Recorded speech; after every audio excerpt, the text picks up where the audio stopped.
Desa Batu Gajah, begitulah warga Muratara mengenalnya. Berada di Kecamatan Rupit, desa ini cukup terpencil.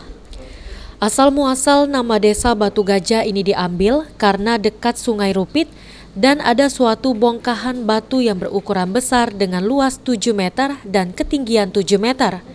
Bentuknya pun seperti gajah dengan berbagai posisi dan pose.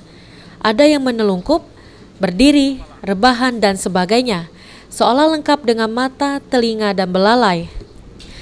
Sayang karena rimbunnya semak-semak di sekitar lokasi yang juga menutupi batu-batu itu dan juga tidak adanya perawatan menjadikan bentuk gajah pada batu-batu itu kurang jelas. Menurut legenda yang diceritakan oleh warga, dahulu ada seseorang mandraguna biasa disebut si pahit lidah. Saat ingin menentukan lokasi desa, kemudian ia melihat segerombolan gajah sebanyak 4 gajah yang hendak menyeberang sungai. Dengan kesaktiannya, kemudian ia mengutuk gajah tersebut menjadi batu dan maka disebutlah Desa Batu Gajah.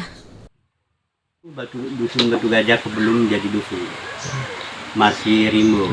Jadi petua lama itu nak nyari tempat dusun itu jalan nyusur batang sungai. Nah di situ bertemu tepian napal. Nanti kan berstaf di situ dia nak jadi dusun, jadi berunding di antara petua itu tadi sekolah itu bakal cepat jadi dusun ini ya.